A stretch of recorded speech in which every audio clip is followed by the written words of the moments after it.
Please work, please work. Hey guys, welcome back. This is LEISHEN here with another project walkthrough. This time it's for my track that I released with Occult Cats Records, Fire and Ice. This one is part of the compilation album released through Occult Cats Records, Coven Volume 1. I'm excited to share this one with you, and I'm happy to be a part of their 100th release. This one is more of a trancey techno track. It's set to the trance BPM, 138 BPM. It's got some acid, some trance gate vocals, and yeah, let's check this out. Let's hear what it sounds like.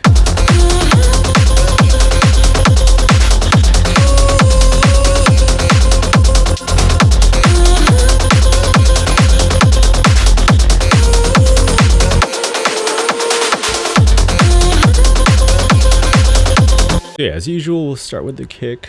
We'll hear how that sounds.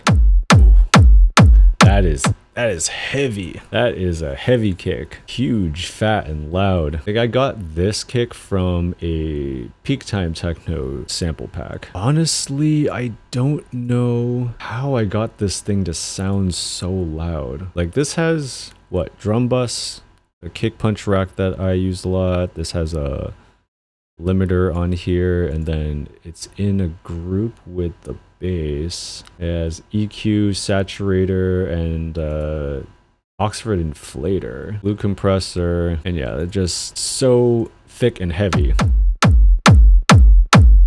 Ooh, I can feel that in my chest. And I have this grouped with the bass line to just like glue it together, but here's how the bass line sounds on its own. This one is a simple rolling bass line. This is, you know, the simple 1 2 3 1 2 3 pattern. The rolling 16th bass pattern. A couple of layers to this one. I think I have two different bass layers, and then I separate the subs and the mids. Yeah, I have literally a rolling bass preset here and a side bass preset put together. The rolling bass on its own, and then the side. Just add that. It's not a squeal. It's kind of like the buzziness to that bass. Adds that buzziness texture to the bass. I separate the subs and the mids here. Both of them saturated in a different way with Saturn 2. Yeah, Saturn 2 on both of these. EQ'd out. Separating this one EQs just the subs, and this one just has the mid layer here. And I have this side chained, of course, and a limiter at the end. And the kick and bass together will work like this.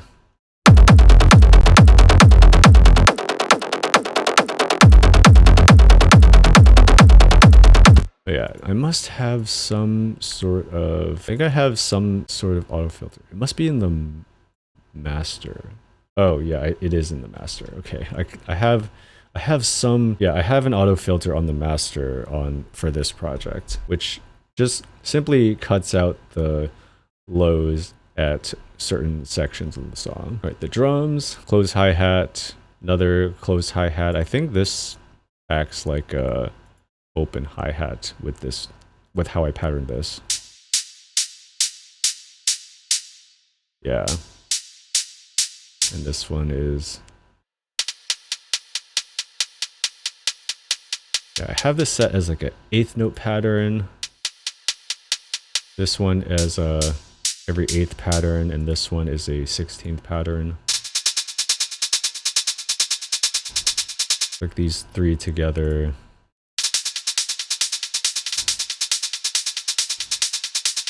Has some of that noisy texture to it. I have a clap. So I have a couple of clap layers here, and you can see how I have them all shifted a little bit differently. One of the main reasons is to kind of get it out of the way from the kick, so it doesn't layer on top of the kick exactly. So, because if they lined up like perfectly, that you wouldn't really be able to hear the clap really well and the kick very well either. But if I shifted these over a little bit, you can actually hear the kick and the clap together.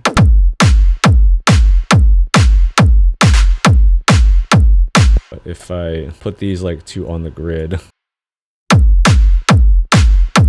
yeah, see, you hear the difference between the first and the second hit?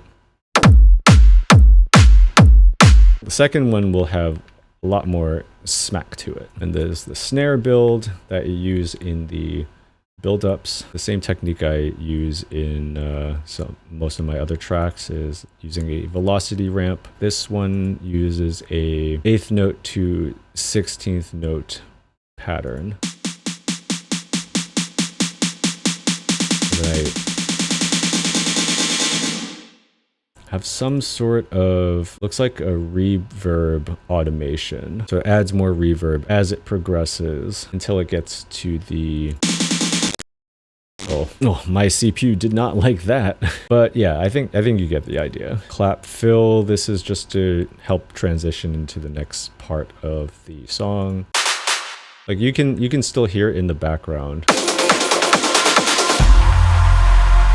Like, you know it's there. I have an entire group for the breakdown. Let's start with the bass here. I think this is just a respace.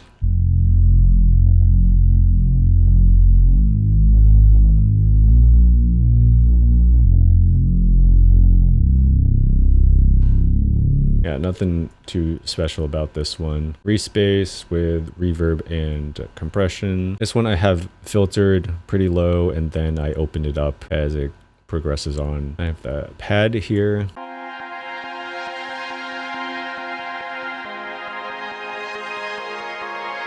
This one I'm using phase plant.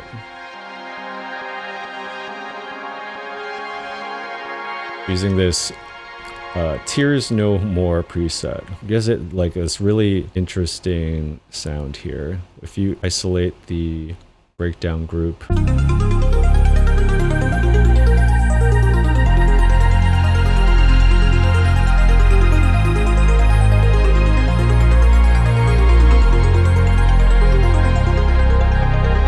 ARP is a pluck, inspire, kind of like a spacey, starry kind of bell pluck. What do I have on here? I have 2 flangers. What did I put 2 flangers here for? 2 flangers, reverb, EQ, and that's really it for this ARP. Still questioning why I put 2 flangers here. And then there's another layer. I think this is from Pigments. Use Pigments for this one. Coral grains.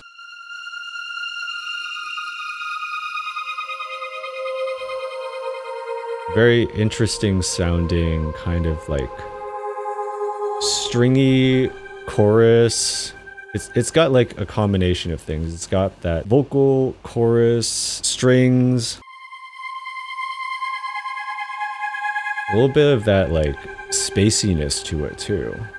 All right, we're down to the main leads here. So I have the filter like pretty low here, and then it starts opening up as it goes on. My CPU is struggling.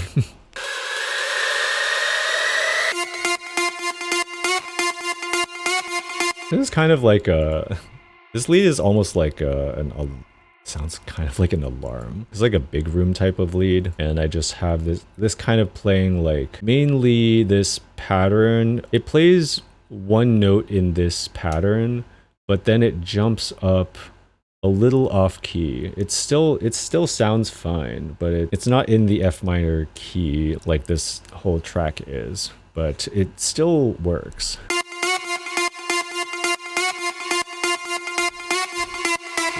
Have the lead kind of just, when it shifts up to G flat, it kind of just glides up a little bit. And then I have some automation in here. When it gets to the 4th bar, there's some pitch bending going on. It'll bend down, and the reverb will also at this part. kind of gives a signal that it's going into the next part, next section of the song. It's basically telling the listener like, hey, this is the fourth bar.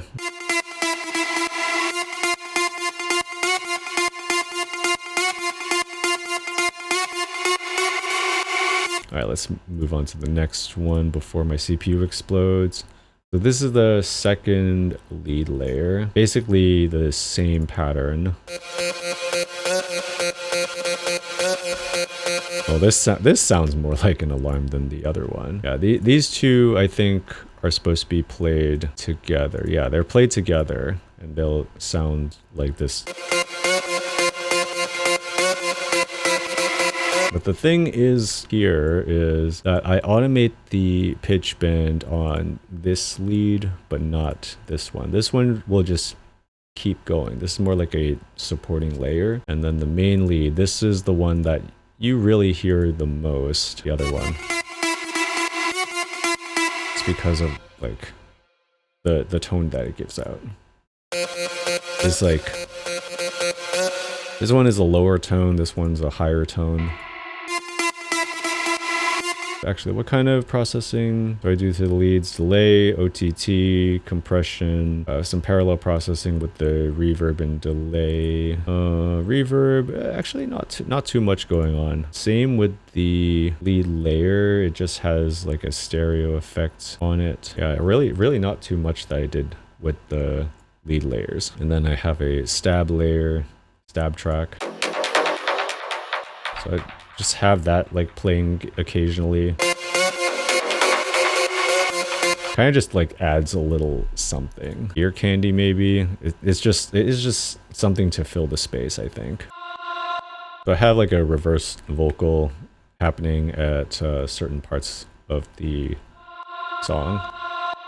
It's kind of like the way you would use a sweep up to transition into the next section of a song. And then there's the vocals. I kind of just grabbed a vocal and picked out the sections that I wanted to play, and then I have a transgate thing that I turn on at certain parts. Actually, I think I turn it on for most of the time, and then I turn it off in certain sections. That's what it would sound like.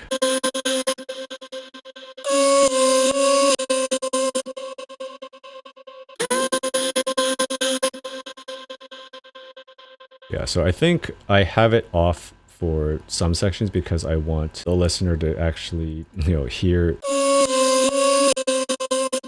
that part.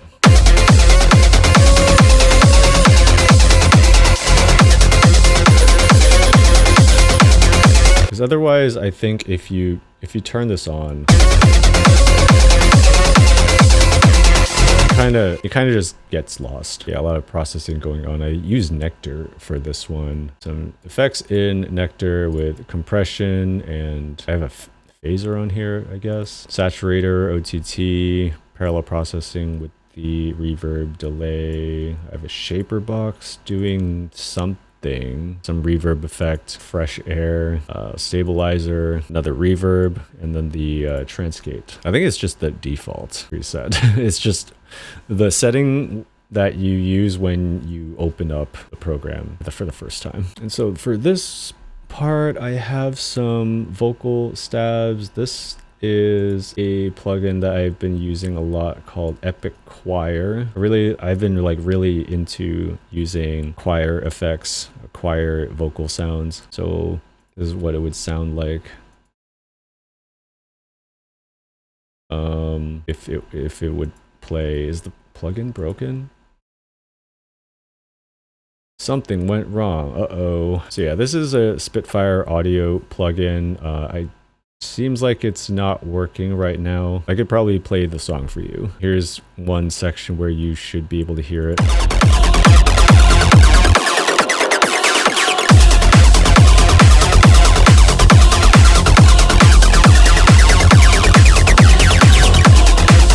Yeah, so that's what Epic Choirs would sound like if the plugin was working. And then I have a bunch of other effects on here. It's pretty much similar to what I have on the other vocal chain. And here are more vocals. This is where you get the fire and ice part. Fire and ice.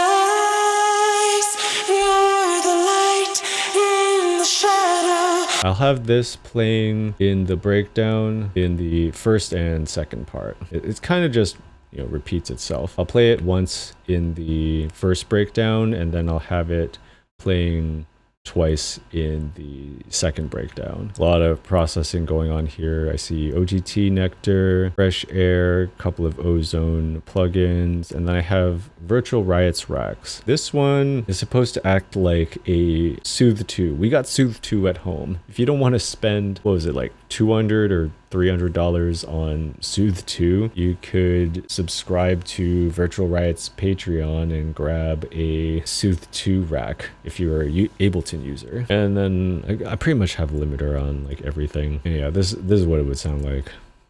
You're the light in the shadow. And I have a couple of other vocals playing here too. This one plays Cold as Ice in the first section.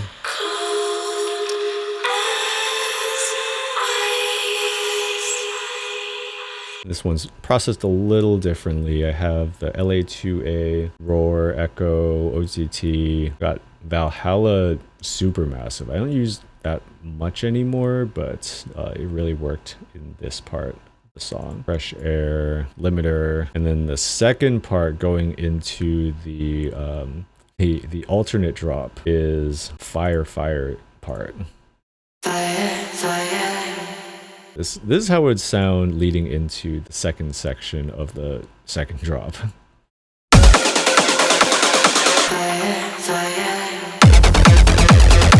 Not as epic sounding without the epic choir, but what can you do? Acid, my favorite part.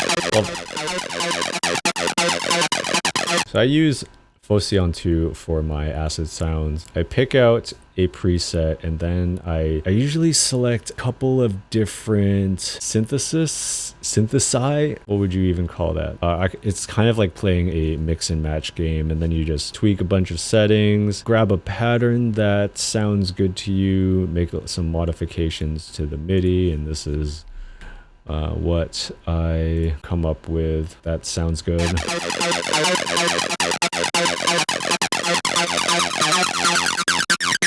So I'll have that playing throughout the track in the beginning and the second part of the song, even going out into the outro.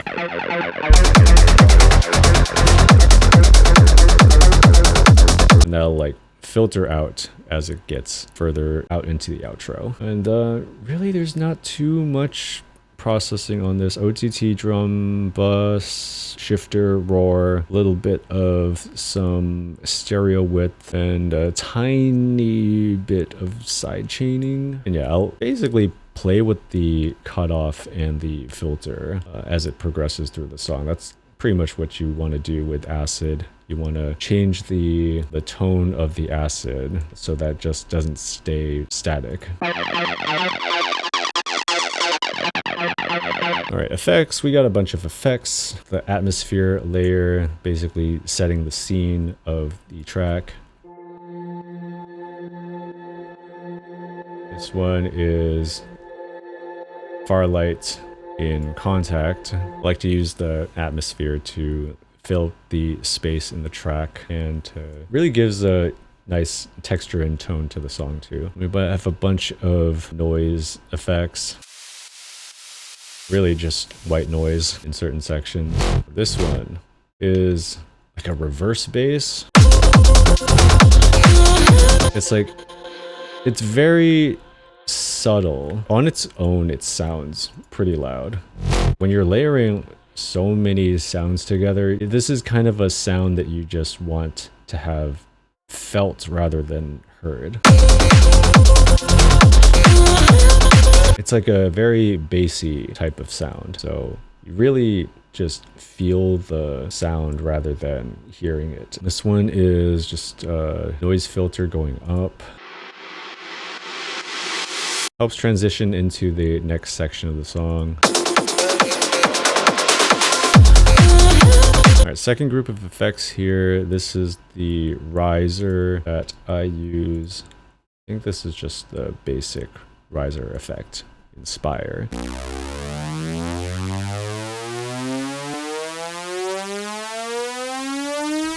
Yeah, I use that to build some excitement, build some tension.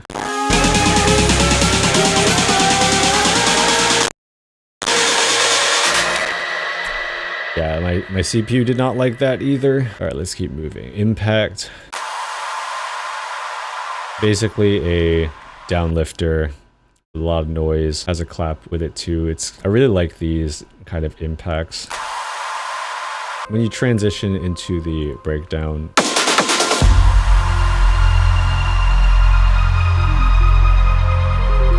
do I only use this once? The sub impact? I think this is like a cinematic type of impact. Oh yeah. Yeah, very, very subby impact. So you just like layer these two together. Going into the break, and then the last one is another riser. I have this layered on with the synth riser, and then I have kind of an auto pan that's automating, so that's panning left and right faster as it goes up.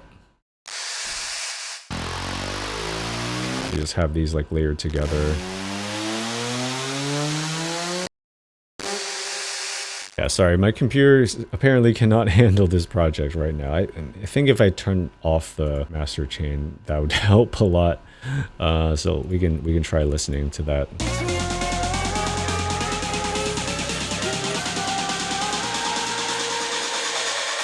Riser and the synth riser together. Yeah, this is really just like build tension going into the drop. Yeah, it really just does not hit without the epic choirs. Sorry, the plugin broke. But anyway, that was the project file for Fire and Ice, released with Occult Cats Records, featured on Coven Volume 1, celebrating their 100th release on the Occult Cats Records label. I'll put the links to the song and the album in the description below. Thank you for watching. Hope you enjoyed this and hope you possibly learned something cool and new, and hope to see you again next time. Thank you. Bye-bye.